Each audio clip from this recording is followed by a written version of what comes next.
My family had my name removed from family photos and replaced with the mistake. So I became the celebrity their grandkids begged to meet. Please take a second to support our channel, hit subscribe and drop a comment saying where you're watching from. You're part of this story too. I found out I'd been erased on a Tuesday. Not just forgotten, actively erased. My cousin Jasmine called me crying, her voice cracking through the phone. Brielle, you need to see this. I'm sending pictures now. When those images loaded, my stomach dropped 6 floors. There was the family reunion photo from last summer, professionally printed and framed in my mother's living room. Except where my face should have been, there was a blur. And beneath it, in elegant gold lettering, the mistake.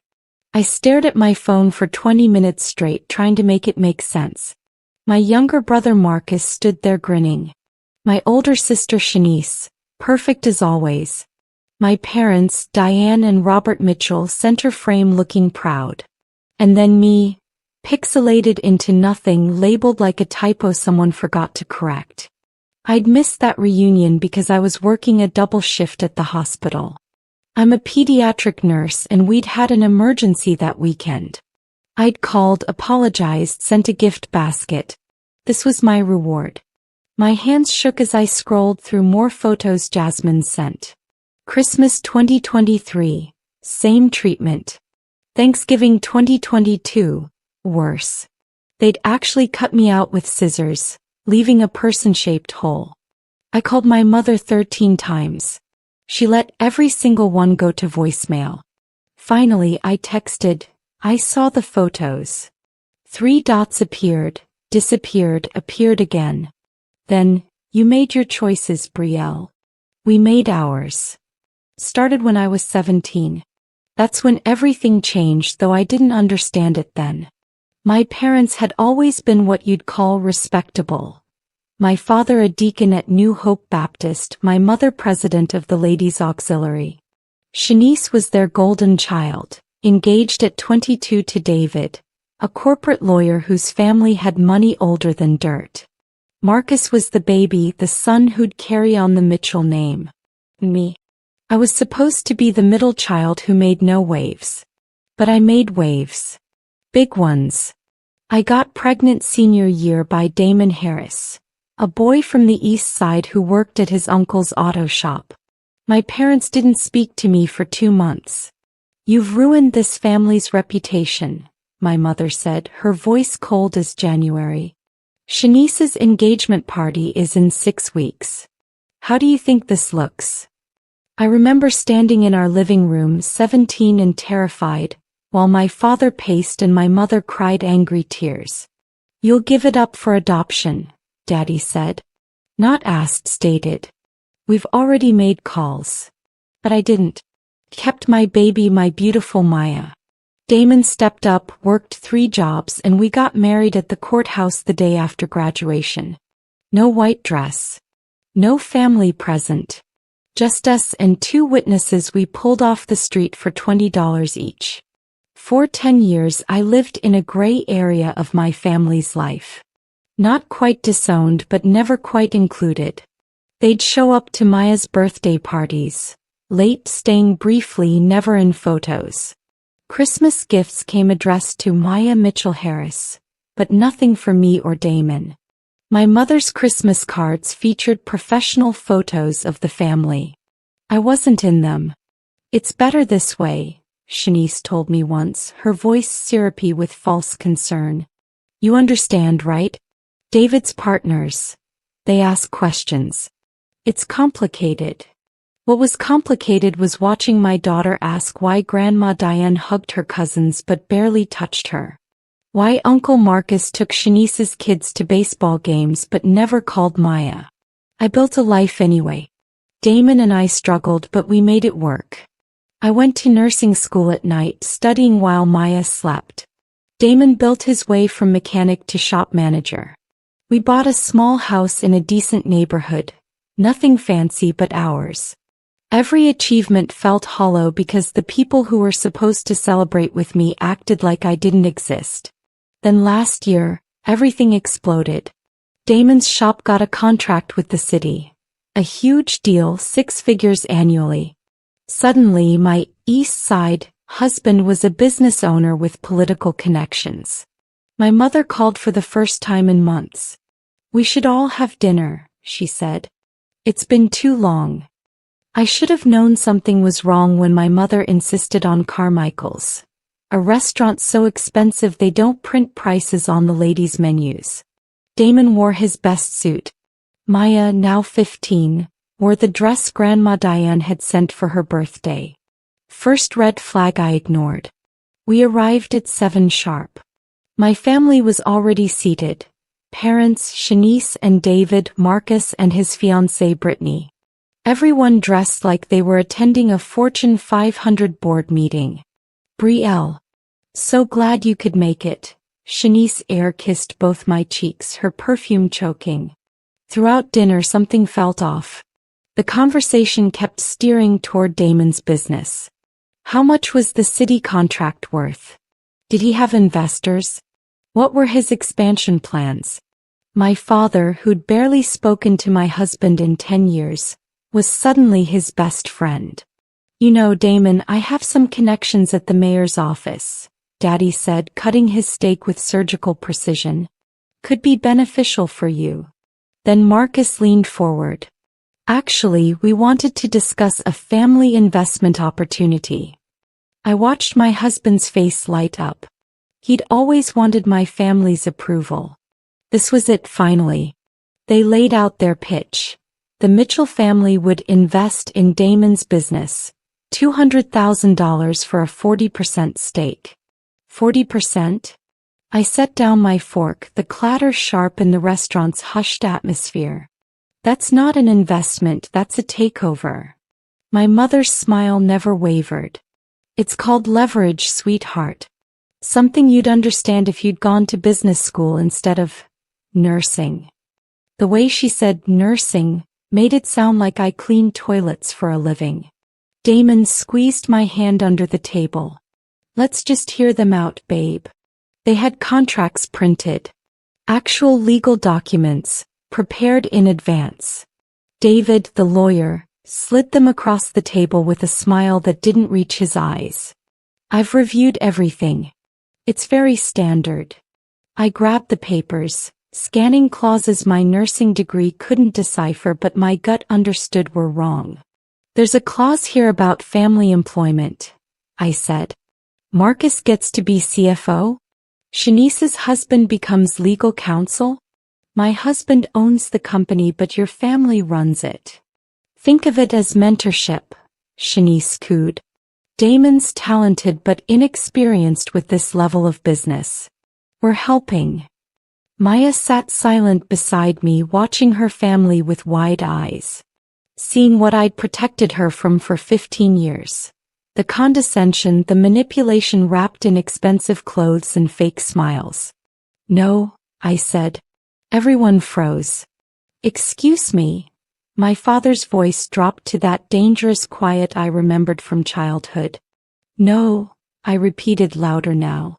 "This isn't an investment. This is you trying to steal my husband's business because suddenly he's successful enough to matter to you." The restaurant's ambient noise seemed to disappear. Nearby tables went quiet, sensing drama. Shanice laughed, sharp and brittle. "Steal? Don't be dramatic, Brielle. We're offering help. God knows you've needed it your entire life." "Help?" I stood up, chair scraping. Where was this help when I was working 3 jobs to pay for nursing school? When Maya needed braces and we were eating ramen 4 nights a week? Where was the Mitchell family investment then? My mother dabbed her lips with her napkin, a gesture so controlled it screamed fury. "If we'd helped then we'd have been enabling your mistake. You made your bed, don't." My voice cut like glass. "Don't you dare call my marriage a mistake at this table in front of my daughter." "Well," my father said, standing to match my posture, "if the investment doesn't interest you, perhaps we should discuss the other matter." He nodded at David, who pulled out his phone and turned it toward me. "Photos. Dozens of them. The family reunion. Christmas. Easter. Thanksgiving. Every single one edited, my face removed or blurred, replaced with variations of the same label. The mistake. Some said, the disappointment. Others, the failure. What the hell is this? Damon grabbed the phone. This is what happens, my mother said, her voice ice cold now. Mask finally dropped. When you don't fall in line. You think you're part of this family? You stopped being a Mitchell the day you chose that garage boy over your family's legacy. Maya's chair scraped back. Garage boy? My father owns that garage. He employs 12 people. What do you do besides judge everyone? Maya, Shanice started. No. My daughter's voice shook but held firm. You send me birthday presents like you care, but you treat my mom like garbage. You crop her out of pictures. You call her a mistake. You're horrible people. Marcus, who'd been silent, finally spoke. Look, it doesn't have to be like this. Dad, Mom, maybe we went too far. We went too far. My mother turned on him. We've been cleaning up her messes for 16 years. Every Christmas, explaining to our friends why Brielle isn't in the photos. Every church function making excuses. I'm tired of being embarrassed. Then stop, I said quietly. Something in my voice made everyone look at me. Stop being embarrassed. Stop making excuses. Just stop pretending I'm your daughter. Fine, my father said. You want to be cut off? You're cut off. But understand this. You reject our offer tonight, you reject this family. Permanently. No graduations, no weddings, no funerals. You're done. The waiter approached nervously. Is everything all right here? Perfect, I said, grabbing my purse. We left Carmichael's without touching our $100 steaks. Damon was silent on the drive home, jaw clenched. Maya cried quietly in the back seat. I felt nothing. Just cold, clear purpose. At home, I did something I should have done years ago. I went to my closet and pulled out a box I'd kept hidden. Evidence. Photos, texts, voicemails. Documentation of every cruel moment, every exclusion, every deliberate hurt. 16 years of receipts. Babe, what are you doing? Damon found me at the kitchen table, laptop open, files spread everywhere. I'm done protecting them, I said. They want me gone. Fine. But they're going to regret it. See, here's what the Mitchell family didn't know about their disappointing daughter. I wasn't just any nurse. I was a pediatric surgical nurse at Children's Memorial, one of the best children's hospitals in the state. I worked with kids from all over the country, including several from families with serious money and influence, including Senator Patricia Dorsey's grandson, including the daughter of Marcus Thompson, who owned Thompson Media Group, the largest African-American-owned media conglomerate in the South. I'd saved lives, made connections, built a reputation as someone who genuinely cared. And I'd done it all while my family pretended I didn't exist. I made a list. 11 names. People whose children I'd helped, who'd told me, anything you need ever, you call me. 3 days after the dinner, I called in every favor I'd accumulated over 10 years. First call, Patricia Dorsey. Senator, I need advice about starting a nonprofit. For families with children in long-term hospital care. She invited me to lunch. Over Caesar salads, I explained my vision. A foundation providing housing, meals, and emotional support for families dealing with pediatric illness. I didn't mention my own family. I didn't need to. Brielle, this is brilliant, Patricia said. I'll introduce you to the foundation director at Georgetown. And you should meet my friend at CNN. They're doing a series on healthcare heroes. Second call, Marcus Thompson. Mr. Thompson, I'd love to discuss that interview you mentioned about pediatric nursing advocacy. His assistant scheduled me for the following week. Third call, Dr. Rebecca Rivera, chief of surgery, whose twin daughters I'd helped through a terrifying NICU stay. I want to write about healthcare disparities in pediatric care, I told her. Would you co-author with me? Absolutely, she said immediately. Within 2 weeks, things started moving. The CNN interview aired. 8 minutes of me discussing the emotional toll on families, the need for better support systems, the children I'd fought to save. They used my full name, Brielle Mitchell Harris, RN BSN. My phone exploded. Friend requests. Interview requests. The local paper wanted a feature story. The article in the Tribune was supposed to be small. Page 6, local interest. But the reporter, a woman named Alicia Freeman, dug deeper. She interviewed families I'd helped. Parents who sobbed on camera about how I'd held their hands during their darkest moments. How I'd stayed late, come in early, fought with insurance companies on their behalf. The article went viral. Not just locally, nationally. Someone shared it on Twitter. Then Reddit. Then it hit Black Twitter. And suddenly everyone was talking about that nurse in Memphis who's changing pediatric care. The headline, from the hospital floor to the national stage, Nurse Brielle Mitchell Harris champions pediatric healthcare reform. My phone rang constantly. Good Morning America wanted me for a segment. Essence wanted a profile. A publisher reached out about a book deal. Through it all, my family stayed silent. Not a text. Not a call. Nothing. Until the foundation launch. We'd raised $300,000 in donations for Maya's Place, named after my daughter, a support home for families with children in long-term hospital care. The ribbon-cutting ceremony was covered by every local news station. Senator Dorsey spoke. Dr. Rivera spoke. Marcus Thompson gave a speech about community advocacy. And then I spoke, holding my daughter's hand, my husband beside me. Maya's Place exists because I know what it's like to feel unsupported. I told the cameras, the crowd, the world. I know what it's like to be erased from your own family's story. To be called a mistake. To have your name literally removed from family photos and replaced with labels meant to shame you. I didn't name names. I didn't have to. The audience gasped. Social media exploded again. People started digging.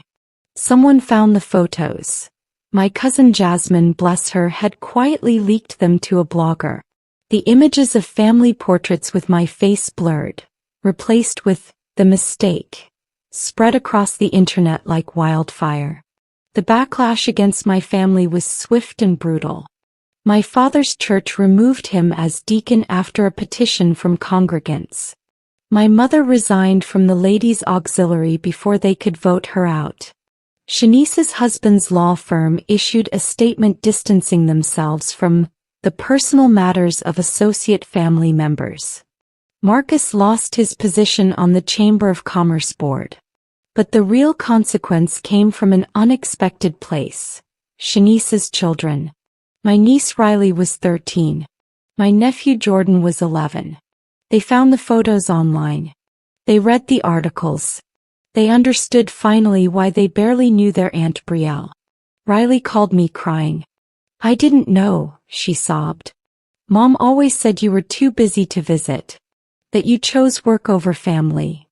It's not your fault, sweetie, I told Riley, my heart breaking for her. She and Jordan started asking questions their parents couldn't answer. Why did Aunt Brielle get erased? Why did Grandma do that? If they could do that to their own daughter, what does that mean for us? The questions cracked something open in my sister's perfect life. Shanice showed up at my house 3 weeks after the foundation launch. She looked terrible, hair undone, no makeup, clothes wrinkled. They won't stop asking, she said without preamble. Riley found all the articles. Jordan printed out the photos to ask why we hurt you. And what did you tell them? I didn't invite her inside. I told them. She faltered. I told them I didn't know. That I was wrong. That we were all wrong. That's not an apology, Shanice. I know. She looked at her hands. I don't think there's an apology big enough. But Riley begged me to bring her to meet you. She wants to know her aunt. Her real aunt, not the version Mom created. I thought about saying no. About protecting myself the way I should have done years ago. But I thought about that 15-year-old girl watching her family tear me apart over dinner. I thought about the little girl asking why Grandma didn't love her mama. One visit, I said. Here. With Damon and Maya present. And Shanice? If anyone so much as. Riley and Jordan came the next Saturday.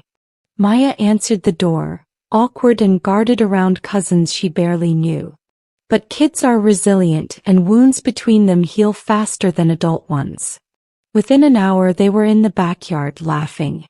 Shanice and I sat on the porch watching them. Mom and Dad won't speak to me, she said quietly. As I brought the kids here. Marcus is the only one still in their good graces and he's barely hanging on. That's not my problem anymore. I know. She was quiet for a long moment. I saw you on Good Morning America. You were incredible. And I realized I don't know you at all. I know the version of you Mom and Dad created, but not you. The foundation exploded beyond anything I'd imagined. 6 months after launch, we'd opened 3 locations across Tennessee. I'd written a book, From Mistake to Mission, that hit the New York Times bestseller list.